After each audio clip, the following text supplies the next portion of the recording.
right, I think we have everybody pouring over from the Dr. Jason Lazar presentation that went over just a little bit.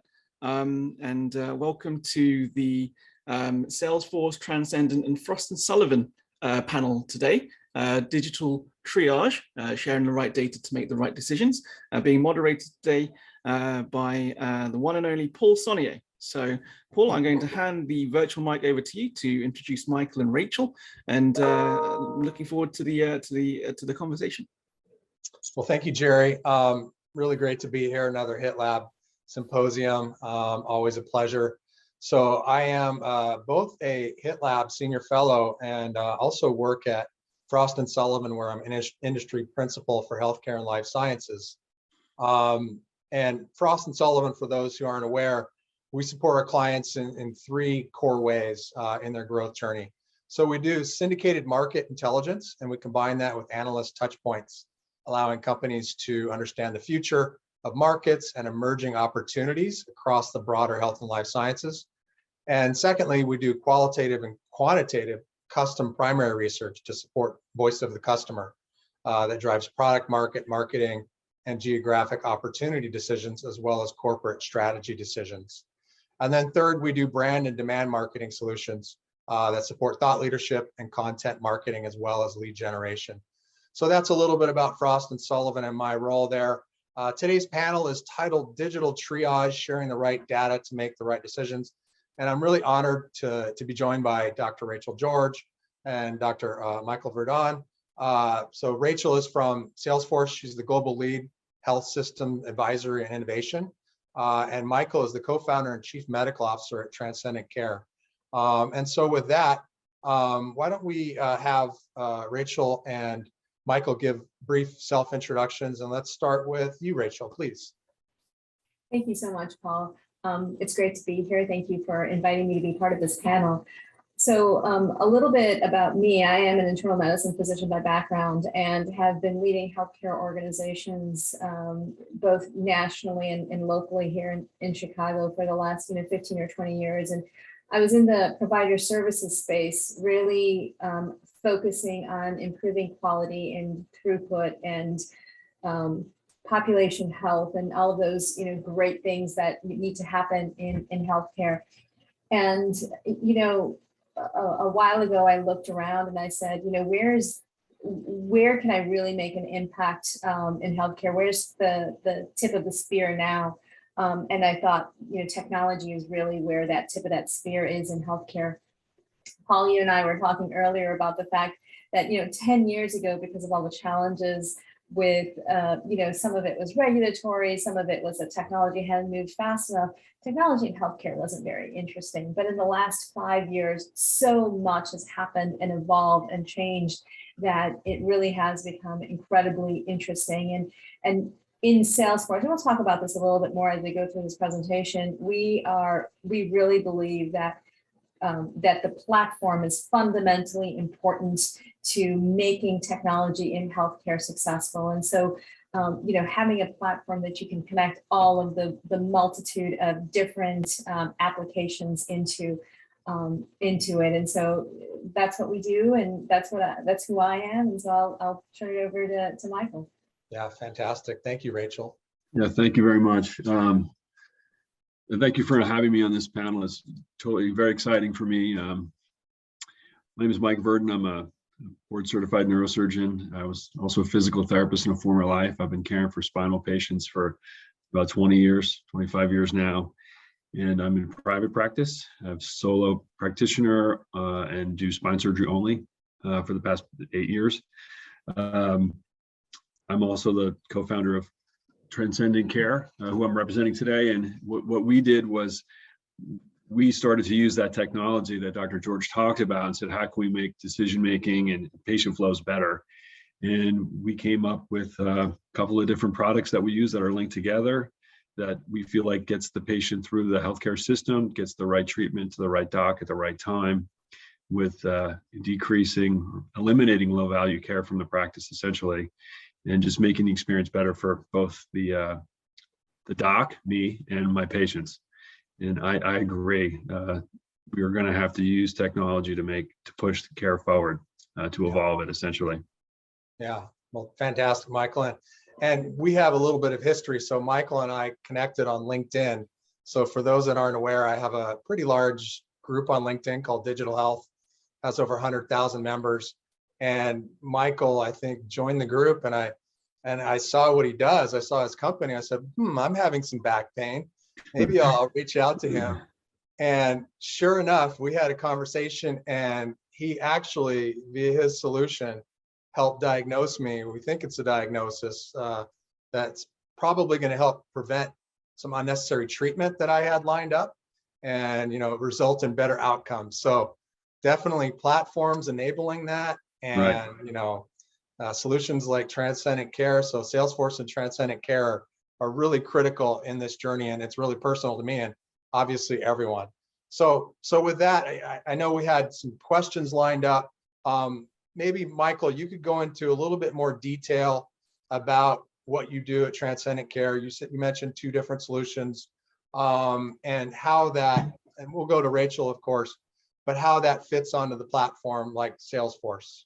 So under the concept of a digital marketplace or a digital front door for healthcare, when patients come into a system, they're taken in and we're going to triage them. And we do it based on their symptoms. And it's a simple question-driven platform or a document that they fill out. And the severity of those symptoms will determine where they go inside a practice or who they go to. Not everybody needs to come to see the surgeon right away, or not everybody needs to be delayed from the surgeon. So we have it's a 3-minute questionnaire. It's based on statistically relevant and verified studies where we can take a patient and put them to the right patient to the right treatment at the right time. So that gets them in quick. For us as a practice, we acquire patients quickly. We make contact digitally. So essentially, you can get our opinion if you have a if you have a connection to internet. And then from there, you get pulled into the system, and we go into further diagnostics. And that's just basically symptom-weighted algorithm, which determine which actual pain generator is causing the symptoms to help eliminate the guess mechanism, or it really gives us a focused way to treat the next patient, meaning the next symptom, or to eliminate symptoms, again, to eliminate care, wasted care. So for us, to have a larger platform to hang off to coordinate all these things, to coordinate multiple products, to provide for us or to push through to another system, we have to have a partner. There's no way to do it. I'm spending my time on developing tools to help utilize those tools, or to get that information to the next person. I don't have the capacity to do that. And that's why a company like Salesforce, with their significant infrastructure, can make the job easier for us and better for patients. Yeah, and maybe Rachel, you could kind of add on to that with what Salesforce is doing in healthcare, how you're enabling companies like Transcendent Care, and also helping healthcare organizations directly. Yeah, no, absolutely. So when you think about care of the patient, right, we think about what happens when the patient sees the doctor either in their office or when they see them in their in the hospital. And all of that documentation happens in the electronic health record. And we don't want to do anything with the electronic health record, but let's be real. The electronic health record is really about improving billing. I mean, that's really what it is. Yeah. It's fundamentally a billing tool.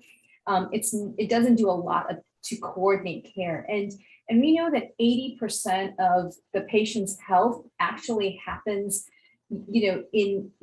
by impacting the determinants of health that happen between those visits, right? Do they have, we can talk about social determinants of health.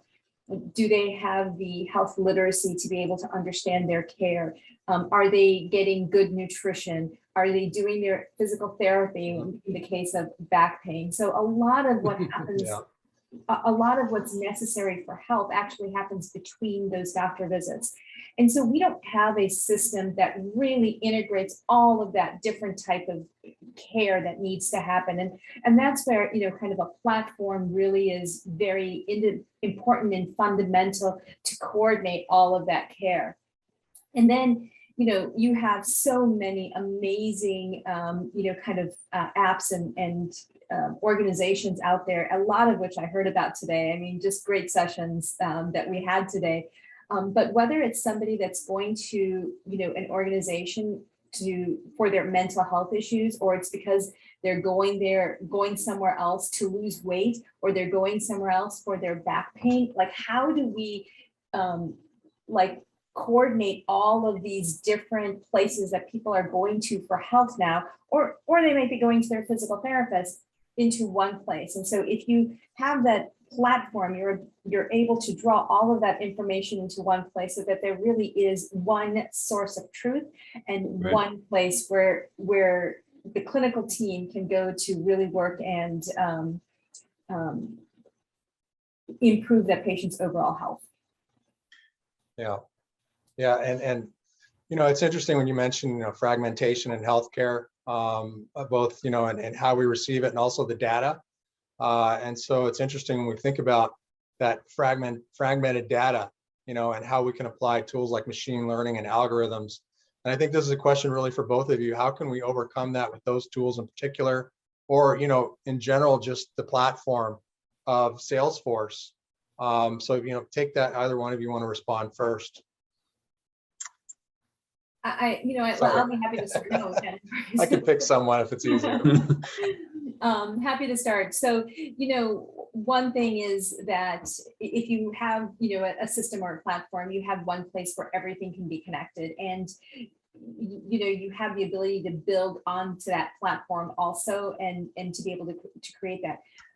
You know, in healthcare, we've never had insufficient data. Like, we have data coming out of our ears. I mean, let's be real, but it's the ability to have usable data. When you have millions and millions and millions of data points, which we do on most patients, a lot of our complex patients, it becomes unusable. And so that's where machine learning is so important, and artificial intelligence has become so important. Is how do you take all of that data, the 1,000 Dexcom readings that your diabetic patient has, and convert them into something usable and as actionable. Yeah. You know, I agree. We felt like that the data was inaccessible. It's all in free text, and it's really difficult to access, to bring up like a diagnosis or assessment and treatment planning. We focused on data set creation around disease states. What would classic data presentation, or what would classic symptom presentation be for a certain spinal diagnosis, sacroiliac pain or radiculopathy? And we made models like that and collected that model to reinforce it, to basically look at a diagnosis. To me, the platform is massively important, because you have to collect clean data or get structured data, put it in a place where it's unified. And that's what a platform would do for you. When you unify it, you can accelerate it, you can clean it, you can advance it, you can take it from a data point to machine learning to essentially AI. But there's a bridge that has to happen. It's not going to happen now, it's not going to happen tomorrow, but you have to have the infrastructure. So basically, platform inside of healthcare is the infrastructure to allow that to happen. If you don't have that, you have continued fragmented care. And things like care continuum are just a theory. They're not real. And we'll never really get our hands around population health, which is sad, because we have too much technology.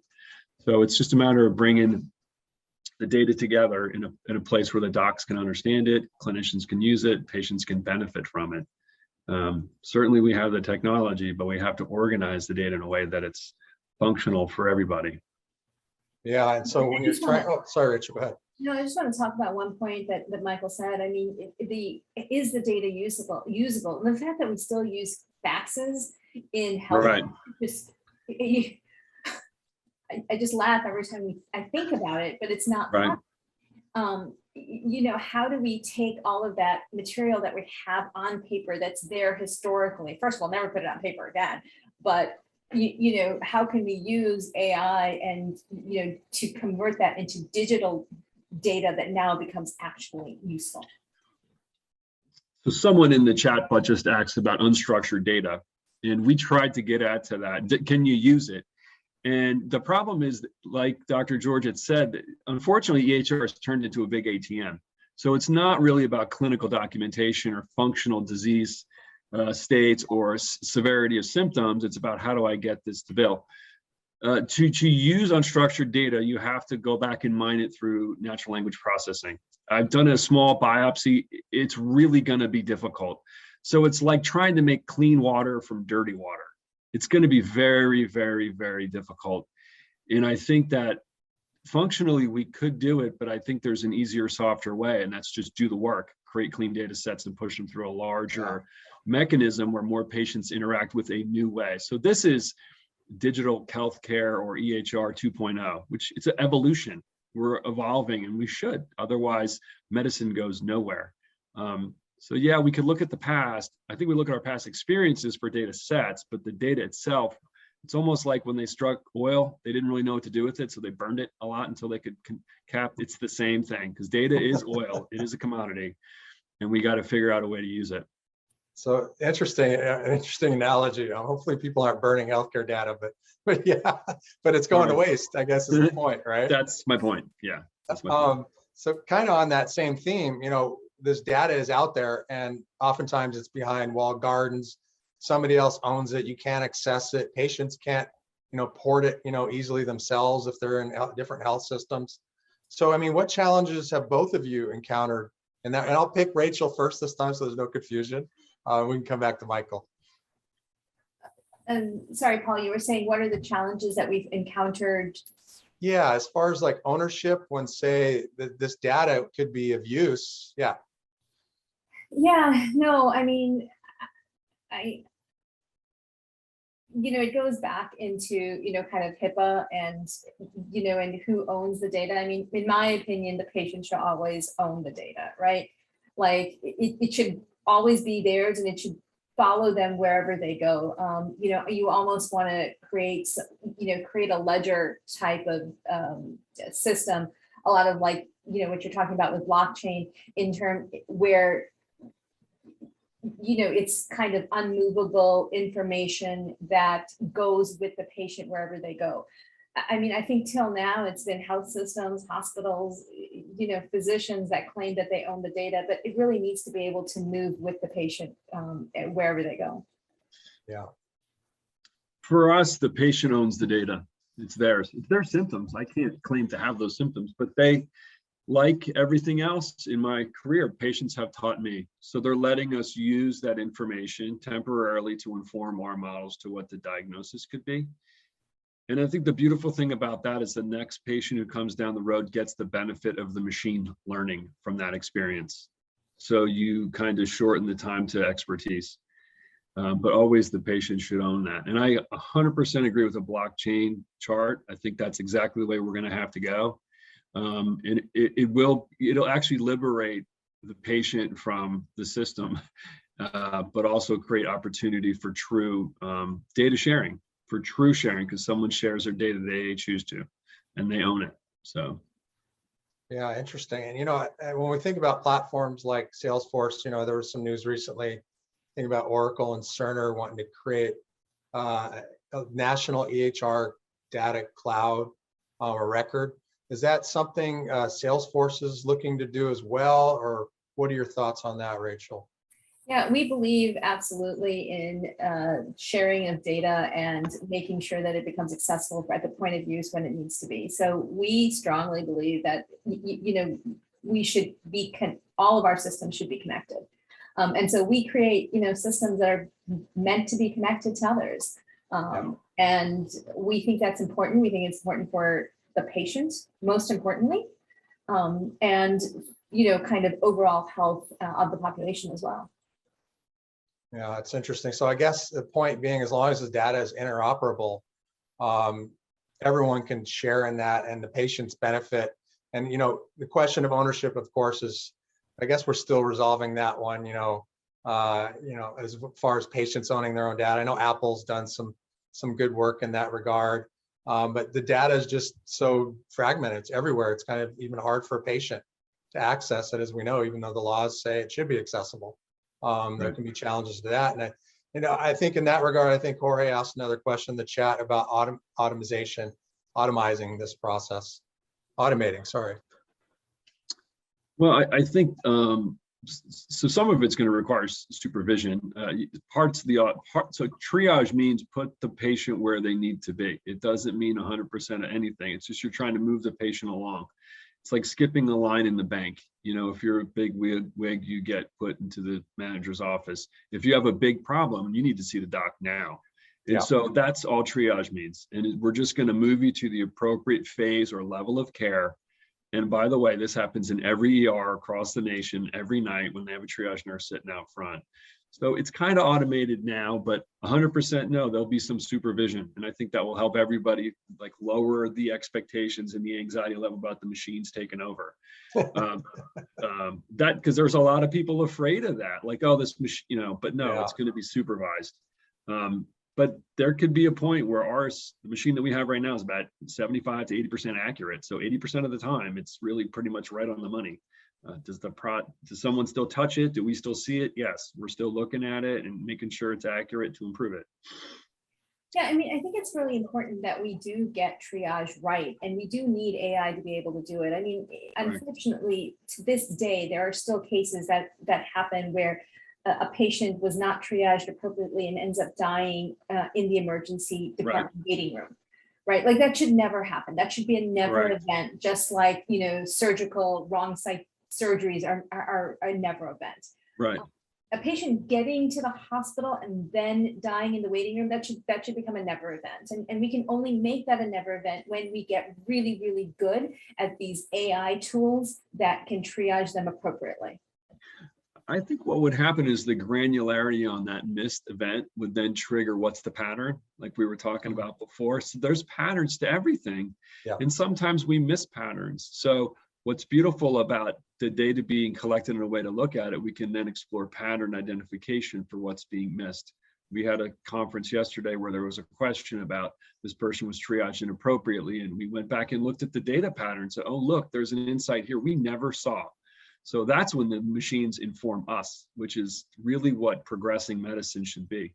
We shouldn't be doing the same thing over and over again with the new generation of physicians. That's a crime. I mean, but that's what happens when I leave practice. All that experience is essentially gone. But if we can capture it in data patterns and then inform the next group of physicians coming on, the care from me, thank God, will be better. And that's really what we need to do to evolve and to move forward. And it has to happen from a platform basis, wide data collection, multiple tools, and there has to be sharing. Otherwise, this will be siloed and it really will just be a bunch of talk. Yeah, fantastic. Kind of makes me think of, we've got the resource constraints as well. And as we develop and evolve these tools and they become more robust, more utilized, and they scale across healthcare, it can help address our resource constraints as well. So, it's really great what both Salesforce and Transcendent Care are doing. Thank you both, Rachel, Michael. Real pleasure speaking with you, and hopefully we can do it again soon. Any last thoughts? Let you, Rachel and Mike. Rachel, you can go first. Yeah, no, so thank you for the opportunity. This was a great discussion. I love what Michael is doing at Transcendent. And I think this is really the future of health, is how do we make everything digital?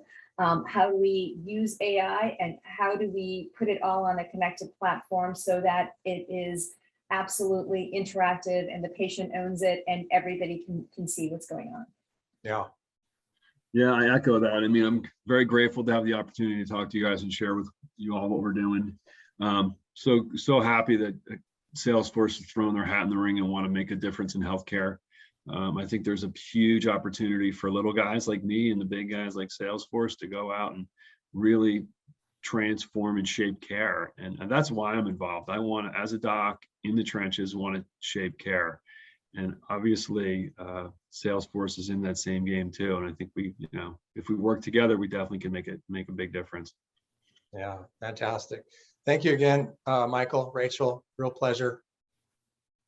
And thank you. With that, say goodbye. I think hopefully Jerry's still online. I think we're on time.